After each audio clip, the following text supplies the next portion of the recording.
Bizim məqsədimiz araşdırma aparmaqın cəmiyyəti başa düşmək. Çox ehtiyatlı olmaq lazım. Mən uzaq durun onlardan mümkün qədər. Əks halda sadəcə mülahizə irəli sürəcəmsə və başqasının işini copy-paste edirəmsə istədiyiniz kimi, bu artıq yapılan gərizimdir. Bu da şəxsi mülahizədir. Hansı sahə olur olsun, keyfiyyətli işə vaxt sərf etməliyik. Bu stəkan düzəltmək də ola bilər, saat və ya paltar. Bunu etmədən işə başlamaq bizə nə yoxdur? Xarici ölkəyə gedirəm, heç bir araşdırma aparmadan. İnqilab bəy, xoş gəlmisiniz. Salam, xoş gördük. Necəsiz, necə hiss edirsiniz özünüzü? Əla, burada olmağa şadam və müzakirəmiz əminəm ki, oxucular üçün, dinləyicilər üçün faydalı olacaq. Dəvətə görə təşəkkür edirəm. Sağ olun ki, gəlmisiniz. Bugün biz sizlə çox önəmli bir mövzudan danışırıq. Bunu demək olar ki, hər podkastın əvvəllərə deyirəm, çünki mövzuların hamısı önəmlidir. Amma bunun özü mənim belə xüsusi yaralı yerimdir. Ona görə yaralı yerimdir ki, bir akademik təcrübəm var və gələcəkdə akademik sahədə davam etdirmək istəyirəm və bunu çox eşidirəm ki, boşluqlarımız var. Bugün biz Azərbaycanda tədqiqatdan, araşdırmacılıqdan danışacağıq.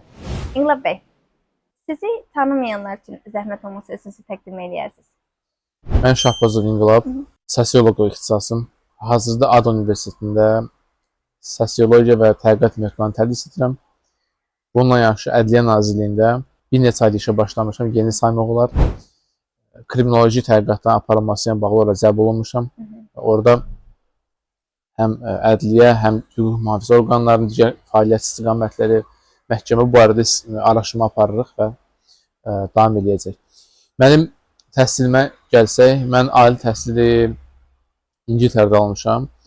Hazırda da distant şəkildə Cambridge Universitetində kriminologiya üzrə doktorantur edirəm.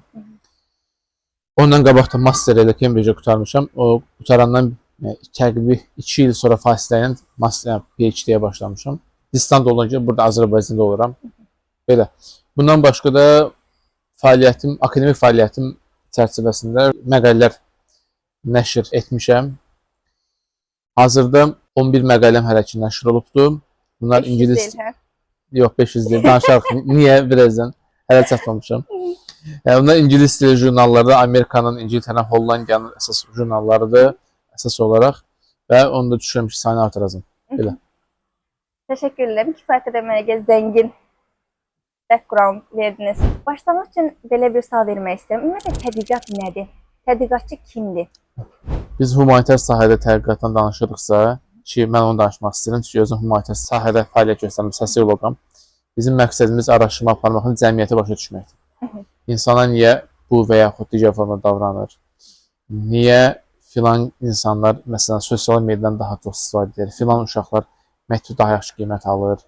Niyə filan insanlar cinayət törədir, digər cinayət törədir? Bu sualı bizi maraqlandırana görə tədqiqat metodları yaradılıb, belə deyək, dırnaq arası uzun illər ərzində və bu metodlar vasitəsilə biz araşdırma aparıb bu sualların cavabını tapmağa çalışırıq.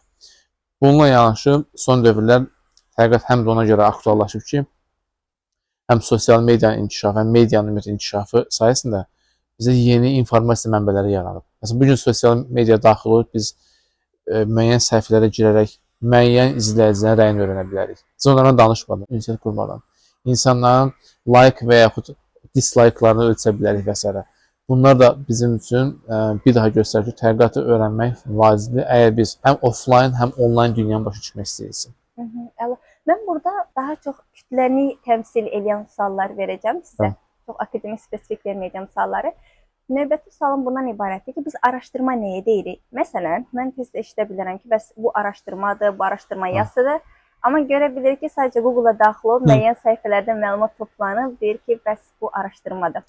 Nədir araşdırma? Bu araşdırmadır ümumiyyətlə. Dediyiniz tip yox, hansı ki, təəssüf ki, geniş yayılan bir məhsuldur. Əslində, araşdırma odur ki, mən elmin dediyi üsullar ilə datanı toplayıb sualıma cavab tapıram. Çox qısa şəkildə belə izah edə bilərəm. Məsələn, əgər məni maraqlandırırsa ki, sosial medianın, məsələn, gənclərin akademik performansının təsiri. Mən bunu datasını toplamalıyam. Ya özüm, ya başqalarının topla datanı analiz eləməliyəm. Mən bunu araşdırma deyərəm, bəli. Ciddi bir iş budur. Elmi dillə desək, empirik, yəni həqiqətən sübutlara söykənən data götürüb onun analiz əsasında sualıma cavab tapıramsa, bu araşdırmadır. Əks halda sadəcə mülahizə irəli sürürəmsə, başqasının işini copy-paste edirəmsə istədiyiniz kimi, bu artıq ya plagiarizmdir, ya da şəxsi mülahizədir, hansı ki, heç bir əsası yoxdur. Mən bunu sosial mediada az qalsın hər ay bu halları görürəm. Siz də əmdən görürsünüz, kimsə çox iddialı şəkildə, güvənli şəkildə danışır, amma altında bir sübutu yoxdur. Dün elə bir müzakirədə mən iştirak elədim, yəni onlayn bir müzakirə gedirdim, avtomobillə bağlı. Yəni avtomobili paylaşan admin, deyək, admin sadəcə mülahizəsini elə paylaşmışdı, sanki əlini böyük bir data var. Mən də yazdım ki, bəs belə-belə, data yoxdur, rəqəm hardadır filan, cavab çıxmadı. Aydın məsələdir ki, adam heç bir datası yox, sadəcə bəlkə də dostu ilə söhbətdən sonra telefon açıb bunu paylaşıbdır. Böyük bir səhifənin bir admin olmasına baxmıram. Yəni məsuliyyəti dərk eləmir. Mənə görə bəli, araşdırma sübutları olmalı. Ya da mənbələr Instagram reelləri olur. O da ola bilər, bəli. Məsələn, siz reel dediniz, ona oxşar biz YouTube videosunu deyə bilərik. Məsələn, bəlkə də siz də görmürsünüz. Bəzən bir məclisdə söhbət əsnasında kimsə deyir ki, YouTube-da o gün onu deyirlər. Yəni, məsələn, YouTube-da o gün baxdım. Axı YouTube bir akademik mənbə sahibi və elmi əsası yoxdur, etibarlığı aşağı olan ən qədər səhifə var orada. Propaganda səhifələr var. Yəni onlar ola-ola bu riski sən görmədən gəlirsən, görməzdən gəlirsən daha doğrusu və sanki etibarlı məlumat kimi paylaşırsan. Sabah orada YouTube-da desək ki, İnqilab Şahbazov riyaziyyatçıdır, bəlkə deyəcək inanacaqlar ki, YouTube-da deyil. YouTube bir platformadır, orada hər şey paylaşmaq olar. Düzdür, eləcə TikTok. Bəs İnqilab bəy, etibarlı mənbə nədir? Hardan baxsın məlumat axtaranlar ümumiyyətlə?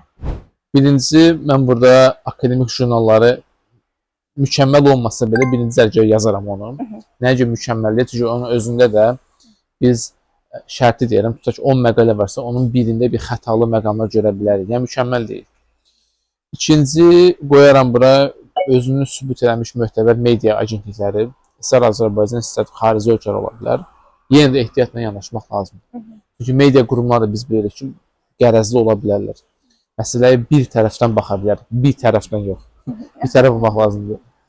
Üçüncü isə etibarlı mənbə, bu da yenə ehtiyatla yanaşmalıyıq. Akademik jurnal deməyək, amma öz sahəsində tanınan jurnallar var, hansı ki artıq illərdir fəaliyyət göstərir. Məsələn, ağlıma gələnlərin biri The Economist jurnalıdır, hansı ki iqtisadiyyat və siyasətdən, həm də sosiologiyadan orada yazılar çıxır. Amma akademik jurnal çəkisi yoxdur. Çünki o biraz kütləyə işləyən jurnaldır. Sonra bunun ki başqaları da var ki, Azərbaycan çox yayılmır, adlarını çəkmək istəyirəm. Məsələn, İngiltərədə bir marketə getsəniz, Amerikada çoxdur, marketlərdə belə satılır, çox populyardır. Populyar orada akademik jurnal satmazlar bu marketdə, amma ondan satılır. Dördüncüsü isə buna uyğun burada Çapar jurnalı belə bir şey. Olar, bəli, olar. Bizim öz ekvivalentimiz ola bilər, bəli. Dördüncüsü isə bəzi dövlət qurumlarının, yenə bəzi deyirəm, çünki baxmaz dövlət qurumu hansı söhbət gedir, hansı ölkədən söhbət gedir, onun datası bizə çox, məncə etibarlıdır. Məsələn, statistika komitələri ola bilər, nazirliklər, agentliklər və s.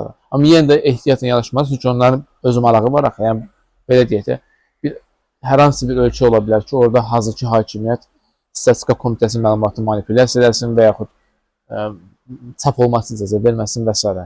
Amma yenə də ümumiləşdirsək, bu 4 saydığım mənbə akademik dünyada qəbul olunur. Yəni, bunlar istinad edə bilərik, istifadə edə bilərik.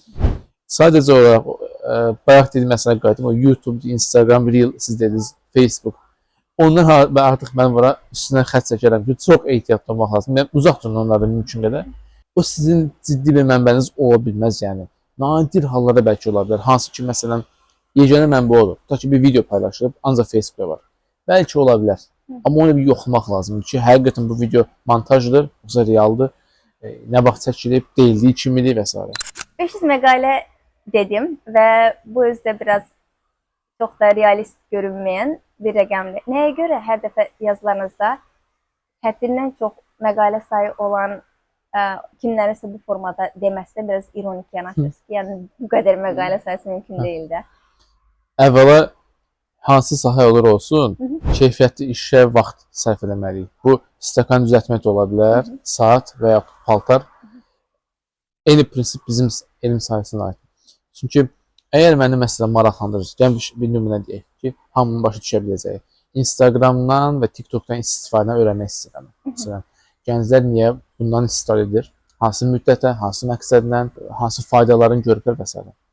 Bunun üçün mən birinci baxmalıyam məndən qabaq çıxan elmi araşdırmalara. Bunu etmədən işə başlamaq bizə yoxşur. Xarici ölkəyə gedirəm, heç bir araşdırma aparmadan. Çatıram, aeroporta düşürəm və yəqin şok yaşayaram mən, çox narahat oluram. Amma əvvəldən araşdırmış olsam, getdiyim yeri ən azından bazı məlumat olacaq. Bu da ona oxşur. Birinci bazı məlumatdan toplamalıyıq. Sosial mediaya bağlı araşdırmalar nədir? Bunu özü bir neçə həftə çəkə bilər. Məqaləni tapıb, kitabı tapıb oxumaq, onu gerilə götürmək, həftə çəkə bilər, 2-3 həftə. Bu getdi. Sonra bundan sonra mən o sorğunu aparacağım gəncləri tapmalıyam. Özü bir vaxt apara bilər. Həmin gənclərlə sorğu verir, anket vərəqəsi verməyəm. Anketi düzəltməliyəm. Bu özü bir həftə və 10 gün çəkə bilər. Üstəlik sonra bu sorğunu aparandan sonra da hansı ki özü birinci gün çəkəcək sorğu. Nəticə emalı var. Nəticə emalı var, ondan sonra məqalənin yazılması var. Yəni buna hamısını mən heç inanmıram ki, bir nəfər və 2 nəfər komanda şəkil işləsi belə deyək, bir neçə gün eləsin. Bunu bitirəndən sonra jurnala girərlər, jurnallarda 2-3 ay ərzində bunu cavab verirlər. Yəni atı hesablayanda mənim ideyamın ağlıma gəlməyindən, işıq üzü görməsinə qədər 6-7 ay keçdi. Deyib 6-7 ay prinsipin hesablayanda 500 məqalənin riyaziyyat məsələsi kimi bölək də. 500 il yaşamaq. Yəni 5 yəqin ki 100 il yaşamalısınız ki, ya da 200 il. 500 məqalə olsun. Düzdür, bəzi insanlar komanda şəklini işləyən görə sürətli şəkildə məqalə çap edə bilər. Bu normaldır. Amma böyük bir amması var bunun. Sənin komandanın kimlərdən ibarətdir bu bir? Sən hansı ölkədə, hansı universitetdə işləyirsən? Mən tədqiqat mühitində olmayan adamların bu qədər məqaləni tez çap etməyə inandırıcı gəlmir. Tədqiqat üçün dəstək yoxdursa sənin universitetində ki, bizə bir çox universitet dəstək göstərilmir. Sən nədən danışırsan? Üçüncü, əgər sənin tədqiqat bazan yoxdursa, mən səni tanıyıram, bilirəm ki, sən bu təhsilin yoxdur, bu barədə peşkarlığın yoxdur. Deməli, şübhəli nəsə var da burada. Bu məqalələr böyük ehtimalla və yaxud əminliklə deyə bilərəm ki, elmi jurnallarda çap olunur. Onlar hamının başa düşəcək saxta jurnallarda çap olur, hansı ki, heç bir keyfiyyət meyarı yoxdur. Hər şey çap edir. Belə 500 satmaq olar. Mən də satıram. Yəni, mən əgər öz reputasiyamı heçə saysam, biraz artıq pulum olsa ki, mən hər saxta jurnala 300-500 manat verim. Ucuz da deyil ha, orası da var. Ondan sonra rahatlıqla 500 mən də deyərəm. Sonuncu isə nəyə görə o ironiya yanaşıram? Mən həm təhsil aldığım, həm də haqqında məlumat olduğu və çox müşahidə apardım. Ölkə İngiltərədir. Orada hamının tanıdığı bəzi məşhur universitetlər. Onların müəllimləri bu qədər səviyyə çata bilmirsə. Biz çox irəliləmişik. Çox irəliləmişik. Söhbət ondan getmir. O müəllim bioloji və fizioloji, zehn Azərbaycandan sabah demək istəmirəm. Amma onun mühiti bizdən daha mümbit ola. Əgər 500-ə görə çata bilmirsə, deməli normal sayı onlarınki daha 500 deyil. Mənim tanıdığım, izlədiyim müəllimlər tədqiqatçılar var ki, 20, 30, 40, 50, vurtut 100 civarında məqaləsi ola bilər də. Baxmayaraq ki, onlar MIT-də və yaxud Stanfordda və yaxud Oxfordda çalışırlar. Deməli, sən necə olur ki, adını çəkmək istədiyim yerlər var, çəkməyəcək. Oralarda ola sən bu rəqəmi əldə edirsənsə, ciddi bir sual. Universitetlər və araşdırma. Son zamanlarda belə bir tendensiyanın şahidi oluruq ki, sanki universitetlər məşhur jurnallarda, elmi belə möhkəm əsaslı jurnallarda məqalə çap etmək yarışına sanki giriblər. Bu jurnallarda məqalə çap etmək universitetin nüfuzuna təsir edirmi? Deməli, oxucular üçün aydınlaşdırmaq məqsədilə mən də bir-iki məlumat sizin suala əlavə edeyim. Bəli, QS rankingi hansı top 500 universitet kimi tanınır ictimaiyyət arasında. Orada universitetin rankı xüsusilə 2 indeks var. O həmin indekslərə malik jurnallarda çıxan məqalənin sayından böyük ölçüdə asılıdır. Həmin o 2 indeks hansıdır? Scopus indeksi və Web of Science indeksi. Təbii ki, başqaları da var. Yenə də hər kəs onlara məhdudlaşmır. Mən də onları çox eşitmişəm. Onlar çox məşhurdur bizdə, bəli. Məsələn, bir universitet düşünək, 400-cü mövqeləri 300-ə qalxmaq istəyirsə, çox şərait və sadələşdirilmiş şəkildə edin. 11 və 1 əməkdaşı gedir, 5 dənə Scopusda, 5 dənə Web of Science məqalə çıxarırsa, bu ciddi bir sıçrayışa səbəb ola bilər. Amma Burada problem nədir? Siz yaxşı dediniz. Yarışa girirlər. Bu çox gözəl bir şeydir. Rəqabət yaradır deməli.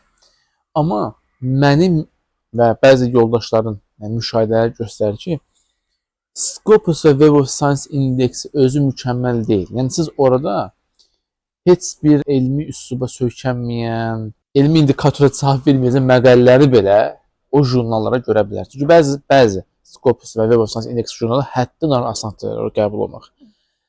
Mən adamlar görmüşəm hansı ki, yəni paylaşırlar Facebookda, LinkedIn-də, məqaləsini baxsan bu yəni deyirsən budur məqalə. Yəni biz qəribə çıxır. Mənim də və yaxud mənim müəllimin də Scopus indeksi jurnalı məqaləsi çıxır. O da Scopus indeksi çıxır, amma eyni deyil. Yəni hər Scopus indeksi jurnalı eyni deyil. Bu birisine oxşur. Hər 4 təkərli avtomobil eyni deyil. Tamam, hamısı qabağa gedir, arxaya gedir. Amma onların çox böyük fərqi var. Sürət, keyfiyyət, rahatlıq, milyonlarla indikator var. Qiymət və s. Bu da ona oxşuyur. Sanki biz, yəni avtomobillə qayıdıram. Bir nəfər var, gedir 10 dənə çox sınıq, salxaq, köhnə bir avtomobil, fəxrlə ki, 10 avtomobilim var. Amma toplasın dəyəri, hamısının dəyəri bəlkə 40-50 min manat eləmir. Amma bir nəfərə gedir 500 min manat avtomobil var. Razılaşacaq ki, 500 min avtomobil ictimai nüfuz cəhətdən daha çox qabağa aparacaq. Universitet də buna oxşuyur. Yəni bir dənə samballı jurnala bir məqalə bəlkə 100 elə məqaləyə dəyər. Bir də mən nəyə görə xoşum gəlmir, yəni Scopus və Web of Science ilişərək dırnaq arası universitetin rankı qabağa aparmaq. Mən İngiltərədən yeni deyəcəm. Orada müzakirələrdə oluram, onlayn, offlayn, tələbə vaxtı olmuşam. Orada Scopus'un Web of Science söhbəti getmir. Onlar bilirlər ki, başqa məsələ qayıdıram. Bu indeks keyfiyyətlə bərabər deyil əslində. Bəzi hallarda olduqca aşağı keyfiyyət və ya keyfiyyətsiz jurnaldır, Scopus indeksi var. Orada aslında baxırlar, hər kəs öz sayəsini tanınan jurnala baxır. Məsələn, mənim müəllimə PhD qəbul olanda, mən deyəndə ki, o ilkin mərhələdə, mənim filan kriminoloji və sosioloji jurnal məqaləm çıxıb, o əlim belədir. Demədi, İnqilab, onun indeksi var, hansı indeksindən soruşmadı. Ehtiyac yoxdur, bilir ki, bu jurnal adı vardı, bitdi. Heç kim maraqlanmayacaq. Və yaxud bu gün də kimisə haqqında məlumat çıxanda İngiltərədə, Amerikada, yəni ora yazmır ki, mənim 50 dənə Scopus indeksli jurnal məqalə. Onu demir. O sadəcə jurnal adını yazır. Artıq bütün cəmiyyət onu bilir. İndi sual özündən qayıtsam. Universitetin yarışa girməyi yaxşı bir şeydir. Amma bu özünü reallıqda göstərirmi? Yoxsa kağız üzərində sizə artım gedir? Ümidvaram nə demək istəyirəm, oxucular başa düşdü. Çünki oxucular, izləyicilər üçün xeyli Azərbaycan Universitetində yəqin tələbələr var. Bəlkə hamısı bizdə oxuyur, bizim universitetdə. Biz universitet görə bilərik ki, rankda qabağa gedir, amma tədris keyfiyyətində yox. İnfrastrukturda yox. Niyə rankda qabağa gedir? Sırf o Scopus'un və Web of Science sayəsində. Hətta mən biraz irəli böyük iddia edirəm, iddiamın da arxasında dayanaram böyüsülə. O adamlar ki deyir, yəni mənim sayəmdə jurnallara düşdük və qabağa getdik, ona özü bəlkə tədqiqatın çox anlayışı yoxdur. Sadəcə dediyim kimi, o meyarların çox aşağı olduğu yerlərə düşüblər və bunu fəxrlə paylaşırlar ki, belə. Bu universiteti qabağa aparır. Təsadüfi deyil ki, Azərbaycan Universiteti birdən-birə irəli, bir neçə universitet, hamısı yox, bəziləri güclü bir sıçrayış əldə edir. Həqiqət sizə görmürsünüz. Son 2-3 il ərzində, çünki fokus buna doğru oldu ki, gəlin universitet rankını belə artıraq. Amma biz bilirik ki, bu davamlı bir yol ola bilməz də. Sən başqa bir xeyli meyarlar da var ki, onlara fokuslanmaz. Mənə görə, özüm baxmayaraq ki, məqalə nəşr edən insanam, mənə görə məqalədən daha vacib işlər var universitetdə. Mənə görə tədqiqat mühiti yaratmaq daha vacibdir. Birinci onu yaratmaq daha long term, yəni uzun müddətli faydası var. Nəinki də gəlin tez-tez jurnallara düşək, tez çap eləyək, qabağa gedək, sabah fəxrdən bunu paylaşıq. Bu məncə çox yaxın, sadəcə qısa müddətli bir həll yolu olacaq. Şu vurğuladınız, bir hissəsini qeyd eləmək istəyirəm ki, universitetdə tədqiqat mühitinin yaradılması. Mən universitetdə özüm oxuduğum müddətdə tədqiqatın qısmına xəbərim yox idi, belə deyim, heç xəbərim yox idi. Kopya-paste verirdik, belə deyim. İndilər nə dərəcədə irəli gedib bilməm, amma bir dənə universitetdə belə bir təcrübəm oldu, gördüm. Onların tədqiqatı eləməyə tələbələri ən yaxınlaşdırdığı an sizin kitabı tələbələrə verib bu səhifədən bu səhifəyə kimi əzbərə öyrənin, gəl deyilir. O da mühit saymaq olmaz. O da mühit saymaq olmaz. Yəni bu kitabı birinci səhifəsindən 50 səhifəsinə kimi öyrən ya da 50 səhifəsi, 100 səhifəsi öyrən gəl danışarsan, bunu tələbənin təqribən xəbəri olacaq tədqiqat nədir. Amma birbaşa onu təcrübədən keçirməyəcək deyə və o qədər də acıqları gəldi kitabdan belə deyim.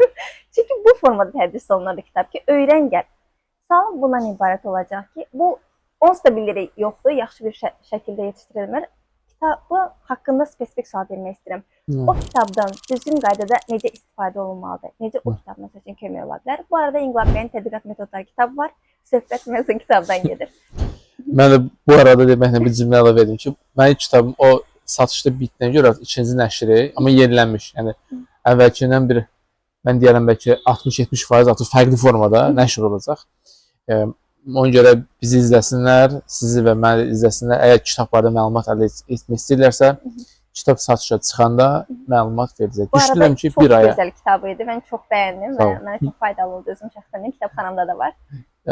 Artıq mən ikinci kitabı nəşr etmək təbii birinci motivasiyam bu oldu. Belə kommentlərə, rəylərə eşitdikcə və sevindim ki, deməli buna həm tələbat var, həm də faydası var deməli. Niyə bu davam eləməsin? Əldə tutulacaq bir vəsait yox idi bizə ki, bu tədqiqat ümumiyyətlə belə deyim, nə olan şeydir. Yəni indi tələbələr məsəl üçün xəbərləri mən oxudum, gəldim, azdan çoxdan biraz məlumatım oldu, amma indi baxıram ki, bizdə hələ də bir çox tələbə ümumiyyətlə bilmir tədqiqat nədir, araşdırma nədir. Onun sayəsində nələrsə öyrənmiş olduq. Əslində mənim məqsədim o idi. Bu boşluğu doldurmaq. Kimsə bunu eləməli idi də. Tələbə olan vaxt kitabxanaya daxil olurduq. Arxamızda yəqin ki, görünür, arxadakı fon görünür. Bu qədər ölçüdə tədqiqat kitablar var idi. Amma Azərbaycanda o vaxt bir də 2 dənə kitab tapılırdı. O da ki, Sovet dövrünün üslubu ilə yazılan kifayət qədər köhnə kitablar, hansı ki, məni cəlb eləmirdi. Yəni, yaxşıdır var idi o kitab, o cəhətdən ki, ən azından belə deyək də, bazamız var idi bəlkə də, bazı demək olar. Amma nəsə var idi, yəni, sıfır deyildi. Mən düşündüm ki, niyə bizim əlimizdə inkişaf eləmiş ölkənin üslubu ilə yazılan bir kitab olmasın? Mənim motivasiyam orada yarandı. Təbii ki, dərhal kitab yaza bilməzdim, amma ideya mən o vaxtdan yaranmışdı. Sonra biraz işlədikcə həm təhsilimi gücləndirdim və s. təcrübə artdı və 2019-da kitab çap olundu. İndi də düşünürəm ki, bir aydan sonra, yəni oktyabra mən düşünürəm ikinci kitab artıq hazır çap olacaq. Kitabı necə istifadə etmək lazımdır? Birinci məqsəd burada mənim xitab etdiyim kütlə əsasında tələbələrdir.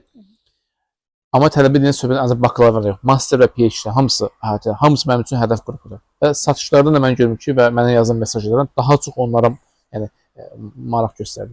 Amma bəzi məsələn şirkətlər var, onlar kitabdan aldılar əməkdaşları üçün, dövlət qurumları aldılar. Bu onu göstərir ki, onlar müəssisələrində tədqiqatla bağlı bir maraq var.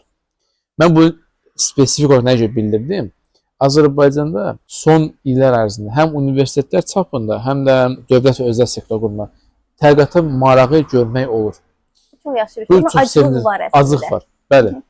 Bunun da məncə qloballaşmadan qaynaqlı. Çünki dünyada dünya buna doğru gedirsə, nə baxsa bizə çatmalı idi bu. Artıq gəlib çatıbdır. Mən bunu həm özümlə, həm də digər həmkarlarım var. Onlara da danışır görsən ki, deyir ki, məsələn, İnqilab xəbərim var, filan şirkətdə o gün tədqiqat təlimi var idi. Məni çağırdılar. Mən özümü çağırıblar. Bəzi dövlət qurumu gedib, mən təlim keçmişəm. Sırf nəyə görə? Onun əməkdaşları tədqiqat aparmaq istəyirlər ona görə. Yəni, bu çox sevindirici haldır. Mənim kitabımın universitetlər tərəfindən alınması, bəlkə də 1-2 universitet istisna hamısı, Bakı şəhərində olanı danışıram, kitabımı müəyyən qədər alıbdır. Və bu həm göstərir ki, deməli, azlıq varmış, siz demiş. Həm də görünür ki, mən tələbatı müəyyən qədər ödəyə bilmişəm. Amma yenə də lazımdır kitablar. Bax, mənim kitabım xitab etdiyi kütləni dedim. Kimlər üçün olduğunu artıq dedim. Yəni, araşdırma aparmaq istəyən, həvəskarlar, peşkarlar, hamı üçün uyğundur. Amma tədqiqat o qədər böyük elmdir ki, buna bağlı başqa kitablara ehtiyac var. Mən çox istəyirəm ki, məsələn, bizim dilimizdə data analitikən bağlı kitab olsun. Sonra artıq son dövrlər çıxan tədqiqat metodlarına bağlı spesifik kitablar olsun. Daim inkişaf etdiyi üçün kitablara ehtiyac var. Bu belə. Mənim kitabımdan başqa Azərbaycan tərcümə olmuş kitablar da var. Son 3-4 il ərzində maraqlananlar gedib öz kitabxanalarını tapa bilərlər. Kitabxanalara bilirəm ki, verilib, yoxlamışam. Yəni Azərbaycan son 3-4 il ərzində bəlkə də 4 ya da 5 kitab artıq hazır çıxıbdır bu tədqiqatla bağlı. Kitabın indi tədqiqat mühiti baxdınız. Tədqiqat mühitinin məncə kitab sadəcə bir parçasıdır. Başqa mühitlə bağlı başqa elementlər də var. Danışmaq olar. Amma kitab sadəcə bizə nəzəriyyəni verir. Mən kitabım nəzəriyyəni verir, Azərbaycan tətbiqini göstərir. Çünki mənim kitabım xüsusilə ikinci nəşr. Birinci bu az idi, ikincisi daha çoxdur. Azərbaycandan apardığımız araşdırmaları ora yerləşdirmişəm. Özüm və iş yoldaşlarımla. Yəni son 5-6 ilə biz çox intensiv şəkildə Bakıda, rayonları, kəndlərə sorğular apardıq, intervyular, data analizi apardıq, dövlət qurumuna işlədik, sifarişlər aldıq və o mənə o qədər nümunə verdi ki, düşündüm bu oxucularla paylaşım. Ona görə bu ikinci nəşrdə onu görəcəklər. Mühiti bir elementi kitabdır. Mühitin digər elementi maddi vəsaitdir. Məncə ən fundamental budur. Maddi vəsait əgər yoxdursa, müəllim özü başına mühit yaratsın, bunu gözləmək biraz qəribədir. Təəssüf ki, bizdə bunu bəzən görürəm. Elə bil səbəb nəticə əlaqəsi yeri təs qoyulur. Nəticə olmasını gözlə ki, sonra bunun vəsait ayrılsın rəhbərlik tərəfindən. Bəzi universitetlərdə gördüyüm qədər belədir. Bu düzgün deyil. Sən birinci mühiti yaratmalısan. Hələ ki, şərt qoya bilərsən. Ki, məsələn, bu gün 100 manatlıq, məsələn, kompüter alıram. Amma o şərtlə ki, bir ildən sonra sən get, məsələn, ondan istifadə edərək bir iş gör. Məsələn, laboratoriya açıram, orada eksperiment apar. Nəticən yaxşı olsa, mən sənə daha da əlavə vəsait verirsən.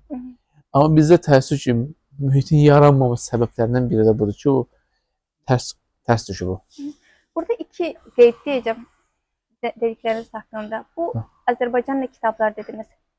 Mən onunla razıyam ki, bizdə müəyyən sahələrdə Azərbaycanla kitablar lazımdır. Amma çox xahiş eləyərdim ki, o sahədən olmayan bir insan gedib o sahəyə aid bir kitabı tərcümə eləməsin. Çox xahiş edirəm. Çünki başa düşülmür. Məsələn, tədqiqata aid biz çoxlu kitab oxuya bilərik Azərbaycan dilində. Amma siz o sahəni yaşamısınız, öz təcrübələrinizi qoyursunuz, öz bildiklərinizi qoyursunuz.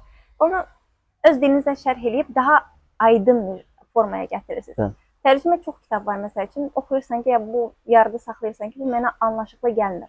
Ya o sahəni insan olmalıdır, onu tərcümə edən, ya da o təcrübəsi olmalıdır ki, öz təcrübəsindən nəsə yazsın. Nəyə görsün kitabınız rahat oxumaq, anlaşıqlıdır. Çünki bu sahəni bilirsiniz. Digər tərəfdən bir münasibət bildirmək istəyirəm. Mühitlə bağlı olan isə. Düz deyirsiniz ki, mühitin çoxlu elementləri var. Mən bir dənə bir şeydə görmüşəm ki, mühit yaradılıb, məsəl üçün kompüter verilib, yəni ağıllı lövhə hər şey və o ağıllı lövhədən kompüterlə prezentasiyadan tərəfə heç nə keçmir. Yəni texnologiya burada müəllimlərin də hazırlanması prosesi var. Və bunu da öz başlarına buraxmaq biraz çətindir. Çünki müəllimin dərs yükü var, o var, bu var, hansı zamanı ayırsan, özünü inkişaf elətdirsən, bu məsələlər də var biraz. Çox sağ olun dediyinizə görə. Razıyam. Yazılarınızdan birində belə bir qeyd görmüşdüm ki, mən də razıyam, amma siz özünüz də açıqlayasınız istəyirəm. Dediniz ki, analitik və tənqidi düşüncə normal insan üçün nə vacibdir, amma araşdırmacı üçün mənə elə xüsusilə vacibdir. Nəyə görə vacibdir ümumiyyətlə tənqidi və analitik düşüncə? Ümumiyyətlə nədir tənqidi düşüncə? Mən dedim ki, ay İnqilab bəy, olmadı, bu mikrofonu belə taxmamalısınız. Siz taxın bu tərəfə. Bu tənqidi düşüncədir, yoxsa nədir? Və analitik düşüncə nədir? Bunu bir dənə izah edin və araşdırmacılar üçün önəmli. Tənqidi düşüncə ingiliscə basit critical thinking sözündən gəlir. Öncə tərcüməsi belə çıxıb. Buna görə ingilis mənbəyimi bildirmək istədim. Tənqidi düşüncə deyəndə biz kimisə tənqid etməyə nəzər tutmuruq. Bu birinci edilən səhv ola bilər. Hətta mən bir dəfə sırf belə bir cümlə yazdım LinkedIn səhifəsində və Instagramda ki, mən bu məqaləm, bu yazım tənqid düşüncəyə bağlı, amma xahiş edirəm, bunu səhv başa düşməyin. Və artıq bəzi zaman tam səhv başa düşə mənə cavab yazdılar. Mən kimisə tənqid edeyim, bizdə yaxşı baxımlar tənqid edir. Deyirəm, tənqid etmək ilə tənqidi düşüncə ayrı bir şeydir. Baxın, tənqidi düşüncə universitet vaxtında bizə belə öyrədilmişdi vaxtında. Bir məsələdə müxtəlif perspektivlərdən baxmağa bacarmalısınız. Sizə deyiləni olduğu kimi qəbul etməli deyilsiniz. Onu sorğulamaq lazımdır. Məsələn, mən dünən olan bir məsələni danışım, çox yaddaşımda təzədir. Belə bir mif var, dınarası deyək, yaxud həqiqətən mifdir. Qadınlar kişilərin daha pis maşın sürür, məsələn. Çox eşitirik. Çox eşitirik bunu. Ya da pis gedirsən maşın 100% 100% qadın, hə. İndi mən buna tədqiqatçı kimi belə yanaşıram ki, birinci, nəyə əsasən bunu deyirsən? Bu cür sorğuluyorum onu. Qəbul etmirəm axı. Əlində rəqəm var mı? Sübutun nədir? Hansı müşahidələrin var? Nə qədər görmüsən? Çox sual bezdirəcəm adam, artıq adam gedəcək. Amma tədqiqatçı belə düşünməli. O deyilən dərhal qəbul etməli deyil. İkincisi isə həmin məsələyə müxtəlif perspektivlərdən baxıram mən. Məsələn, deyirəm ki, tamam, fərz edək ki, qadınlara maşın pis sürür. Həqiqətən sən haqlısan. Ki, bunun səbəblərini tapaq, izah etməyə çalışaq. Müxtəlif bucaqlardan. Məsələn, bunun bioloji mi, fizioloji mi səbəbi var? sosioloji səbəbi var mı? Bəlkə avtomobil tədrisi ilə bağlıdır. Bəlkə sürükləri avtomobil tipinə görədir. Bax, tənqidi düşüncə budur. Məsələyə müxtəlif perspektivdən yanaşmaq lazımdır. O cəhətdən qərb ölkələrin təhsil sistemi ona görə xoşuma gəlir ki, bunu bakalavr vaxtından tələbələrə öyrədirlər ki, məsələ daim sorğulamaq lazımdır. Hətta müəllimin məqaləsini belə sorğulaya bilərsən. Müəllimin fikrini, nəzəriyyəsinin iddiasını sorğulamaq normaldır. Analitik düşüncə isə oxşur təbii ki buna, amma burada adının göründüyü kimi sübutlara söykənən və analizin olduğunu göstərən bir fikir olmalıdır, yazı olmalıdır. Məsələn, yenə qayıdıram bayaq ki məsələ. Əgər mən qadınların pis avtomobilini düşünürəmsə və götürüb bunu qəzetdə bir yazıramsa, qadınlar pis sürür, gəl ona maşın sürmək haqqında qadağan eləyək, onları belə. Amma əndə heç bir analiz yoxdursa, bu analitik yazı deyil artıq. Bu sadəcə mənim şəxsi yəqin ki, qərəzli mülahizəmdir, müşahidələrin də və s. Və ki, müşahidə deyil, sadəcə əsəbəşb yazmışam. Bunda analizdən söhbət getmir. Bu iki xüsusiyyət, analitik yazı qabiliyyəti və tənqidi düşüncə bizim universitetlərə məncə çatışmayan yaralı yerlərdən biridir. Təbii ki, bunu aid etmirəm hamısına, çünki onları da bu artıq görürəm ki, yavaş-yavaş tədris olunur, uşaqlar öyrədilir. Amma tarixən bu problem olub, biz öyrədilmir. Bunun da acısını sonradan çəkirik. Həmin tələbələr də, idarəçilər də, onu işə götürən iş verən şəxslər də və s. hamısı artıq sonradan acısını çəkir bunun. Çünki o adam bu formada yetişmir. Hətta mən dəfələrlə görmüşəm, bizim Təhsil Nazirliyinin rəhbər şəxsləri belə bu problem barədə danışıblar. Ki, təəssüf ki, biz artıq belə artıq gecdir, yəni bu nəsil formalaşıb. Bəlkə bundan sonrakını biz dediyim kimi formalaşdıra bilərik. Mən müəllim kimi çalışıram bunu universitet tələbələrimə aşılayım. Onları imtahanlarını elə formada keçirirəm ki, çalışıram. Yəni bu düşüncə ilə formalaşsın. Ümumiyyətlə, məncə universitetlər tələbələr qiymətləndirən mexanizmində buna yazmalıdırlar. Yəni indikator kimi qoymalıdır ki, məsələn, inqilab sənin esseyində və yaxud dissertasiyasında var analitik təhlil. Yoxdursa bal kəsirəm. Tənqidi düşüncə var, yoxsa bal kəsirəm. Bəncə belə artıq tələbələr, təbii ki, müəllim onu birinci öyrətməlidir, sonra tələb etməlidir. Və əvvəlcə özü bilməlidir. Özü bilməli, hə. Ən köşörəkən. İş öyrəsi bizdə nə qədər müəllim onu bilir. Çünki bir xeyli müəllim var ki, tam ayrı mühitdə yetişiblər. Mühitdə onları bu düşüncəni və yazı tərzindən onlara bu aşılamayıb. Ona görə çıxışımızda əvvəl dedim ki, bu sikl yaranır. O sikldan çıxmaq lazımdır. Sikldan çıxmaq yollarının biri ya universitet rəhbərliyi bu siklı qırmalıdır, ya sən özün xarici təcrübədə buna məruz qalmalısan. Başqa üçüncü variant düşünürəm. Kimsə bunu qırmalıdır. Son bir sual verəcəm sizə. Mən deyək ki, yaxud da kimsə sizdən ilhamlandı. Dedi ki, mən araşdırmaçı olmaq istəyirəm. İnqilab bəy, araşdırma içində pul var. Ən böyük motivasiyamıza da. Bəli. Bax, mən sizə dedim ki, təbiət mühitin yaranması üçün maddi vəsait fundamental amildir. Necə maliyyələşir tədqiqatçı olmaq istəyirəm? Mənə pul kim verəcək? İndi birinci tədqiqata pul mənbələri hansı onu danışaq və hansı ölkədən çox asılıdır. Bəzi ölkələrdə bu əsas dövlətdən gəlir. Amma özəl sektorun müəyyən qədər payı var. Ölkə var, ümumiyyətlə orada özəl sektor daha dominantdır, dövlət azdır. Burada qısa bir haşiyə çıxaraq oxucular üçün aydınlaşdırım ki, dövlət məktəbindən verdiyi vəsait mən nəzərdə tutmuram. O heç, o başqa məsələdir. Dövlət məktəbləri universitet deyil. Amma mən və tədqiqat mərkəzləri də deyil, onlar məktəbdir.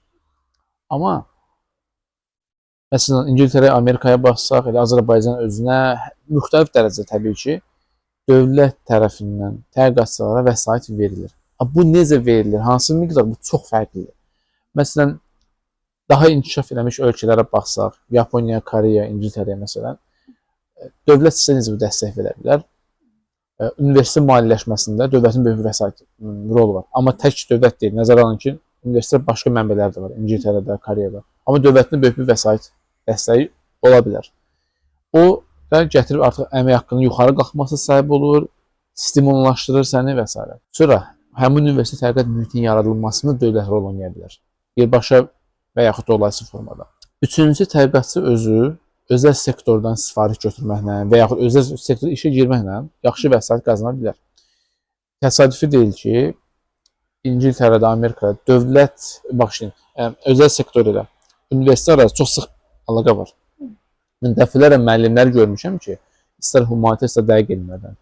İki yerdən qazancı var. Universitet dəstəyir, amma X şirkəti var və ya Y şirkətindən də müxtəlif formalarda vəsait alır. Birbaşa təcrübəni universitetə gətirir əslində və buna görə universitet daha sürətli inkişaf edir. İkisi də inkişaf edir əslində. İkisi də. Qarşılıqlı Universitetdən çox sadə formada bir növ nəzəriyyəni aparır, şirkət tətbiq edir. Həmin şirkətin tətbiqatı sayəsində əldə olunan uğur qazanc universitetin adına yüksəlir, belə baxanda düzdür. Və o da reputasiya üçün yaxşıdır. Məsələn, Cambridge getsəniz və yaxud London digər universitetlərinə, çünki Londonda bir neçə universitet var, siz orada bunu çox asan, əyani şəkildə görə bilərsiniz. Hətta bəzi və yaxud bütün o tanıdığımız universitetləri deyə İngiltərədə bina gen daxil olun kampusuna. İçində adlarını çəkmək istəmədim. Məşhur şirkətlərin orada hətta ofislərin, təmsilçilərini belə görə bilərik biz. Çox sıx əlaqələr var. Sonra Cambridge-in özündən desəm, harca 2-3 kilometr ərazisi şəhərin qırağında böyük sənaye və elm parkı var. Orada tanıdığımız bir çox böyük şirkət, qlobal və regional miqyaslı şirkətlər orada ofisləri var. Hətta ora tələbələrə götürürlər. Yəni bizim internship dediyimiz, yəni təcrübə proqramları götürürlər, sonra full time, tam iş verirlər, yarım ştat, müxtəlif formada uşaqlar artıq tələbə vaxtından yetişir. Bu digər rəqəmləri bilmirəm, amma məncə gördüyüm qədərlə o inkişaf edilmiş ölkələrdə əsas vəsait özəl sektordan gəlir. Mən gördüyüm qədərlə. Bunu daha dəqiq artıq sırf elm mütəxəssisi daha yaxşı bilər. Məncə oradan gəlir əsas. Amma dövlətin də buradan arxa səhnədə rolu nədir? Dövlət buna şərait yaradır. Mən öncə deyirəm ki, dövlət dəstəyi olmadan elmin inkişafı mümkün deyil. Özəl sektor çox pul ayıra bilər bəlkə də elmə. Amma onun arxasında dövlət yaratdığı şərait dayanır. Əgər dövlət sahibkar üçün, universitet üçün şəraiti yaratmırsa, sahibkara universitet pul verməsinin ya marağı olmayacaq, ya narahat olacaq və səbəblər çoxdur. Sonda isə iyanələri qeyd etmək istəyirəm. Bəzən bəlkə xəbərlər görürsünüz, deyirlər ki, məsələn, Harvard Universitetinin büdcəsi tutaq ki, 10 milyarddır, 20 milyarddır filan universitet. O milyardlara danışırıqsa, onun içində çox ciddi bir hissə iyanələrin payına düşür. Bu iyanəni kim edir? Bir çox hallarda məzunlar. Məsələn, Cambridge-i gelin, tutaq ki, gelirsiniz kriminologiya departamentində məsələn, həmin departamentin məzunlarının o iyanəsi olubsa, adını divara yazırlar. Divarda adları var. Daha böyük iyanə edənlər hətta nə edə bilər? Bir otaq düzəldir. Məsələn, bizim bir zalımız var idi. Zalı bir ərəb sahibkar tamamilə o maliyyələşdi. Öz adı zala verilib. Yəni artıq çox böyük bir yerdə adı görünür onun. Birləşmiş Ərəb Əmirlikləri olan bir sahibkardır. Bütün zal onun adınadır.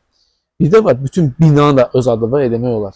Yenə, Cambridge-i getsəniz, orada çox böyük İngilis sahibkarı var, marketlər şəbəkəsinin sahibidir.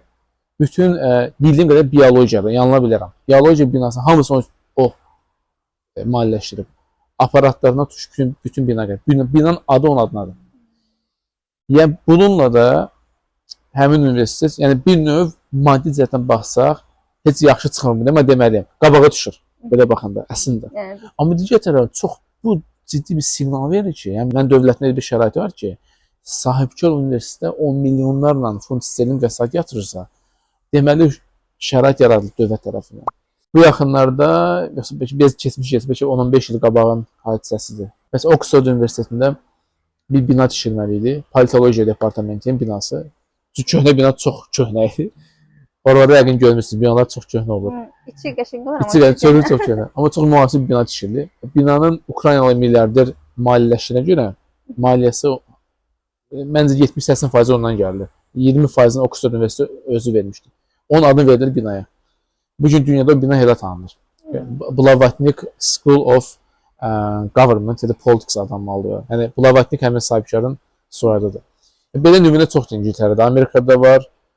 Yenə bu yaxınlarda mənim məzun olduğum universitetin bir məzunu, kifayət qədər tanınan bir şəxsi maliyyə dünyasında scholarship təhsil edir. Yəni təqaüd təhsil. Bütün təqaüd onun adına verildi. Təqaüdün adı artıq həmin sahibkarın adıdır. Məsələn, belə inqilab təqaüdüdür. Bildiyim qədər 30-40 milyon funt sterlin buna görə pul ayırdı ki, artıq növbəti nəsillər həmin 30-40 milyon funt sterlin, yəni 100 milyon manata yaxın vəsaitdən görün nə qədər insan bundan təhsil olacaq.